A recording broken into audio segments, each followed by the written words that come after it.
Organized crime runs one of the biggest economies on Earth, and most people have no idea how big.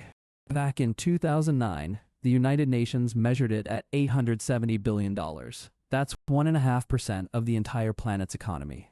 Today, it's even bigger. Money laundering alone moves up to $2 trillion a year, more than the size of many countries combined. But this isn't just about guns and gangs. It's about supply, demand, risk, and profit, just like any other business. In the next few minutes, you'll learn 6 economic rules that explain why organized crime keeps growing, no matter how hard governments fight it. Most people think crime is chaos, random violence, no logic, no plan. But the truth is the opposite. Criminal groups study risk, they calculate profit, they build supply chains that stretch across entire continents.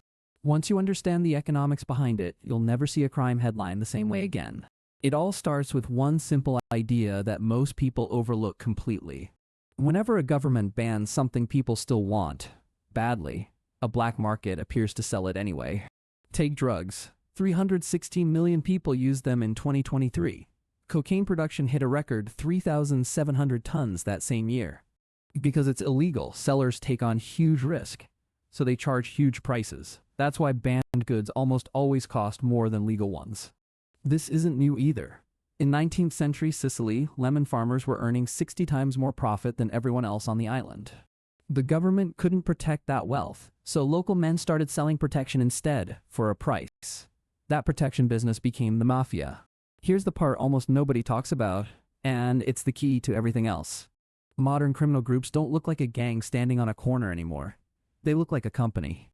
The FBI says there's no single structure left. Some are hierarchies. Some are loose networks of specialists who never even meet. In cocaine trafficking, one team handles the ports. Another handles transport. Another handles local delivery. Nobody owns the whole chain. This is smart, because if police catch one team, the rest of the business survives completely untouched. Even online fraud works this way now. Criminals sell phishing kits and scam scripts to other criminals, almost like buying a franchise. But here's a problem every criminal organization eventually runs into. You can't just walk into a bank with a bag of illegal cash, so the money has to be clean first. It usually happens in 3 steps.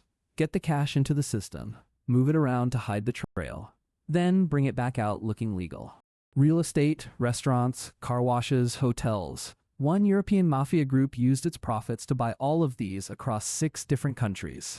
Today, criminals move even faster. Stablecoins, a type of digital currency, now make up over 60% of all illegal crypto transactions. None of this works without one more ingredient, and it might be the most important one of all: corruption. When police, judges, or officials get paid to look away, crime becomes a lot cheaper to run. One global study found state officials are tied to organized crime in over 120 countries.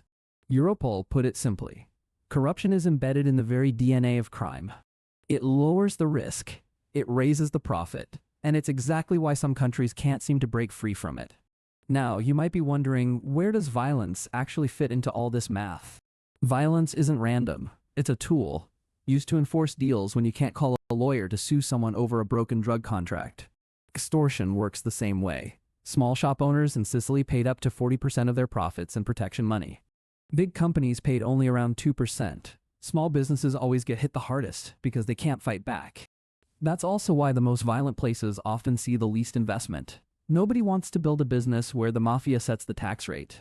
And here's the shift that's changing everything right now, faster than most people realize. In 2024 alone, cyber fraud caused over $1 trillion in losses worldwide. AI-written phishing emails now trick people over half the time, matching real human scammers. Criminal groups don't need guns or gangs anymore. They need a laptop, a script, and someone willing to click a fake link. That means organized crime is no longer just in dark alleys. It's sitting in your inbox.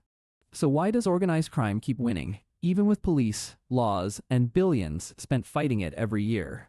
Because right now, only about 2% of illegal profits ever get seized. 98% stays in criminal hands. As long as the reward outweighs the risk, the business keeps running, just like any company chasing profit. There's one part of this story we haven't touched yet: how ordinary people get pulled into these networks without ever meaning to. I cover exactly that in another video, and it might change how you see the news forever. Go watch it next, because once you see how the recruitment really works, you'll understand the whole system.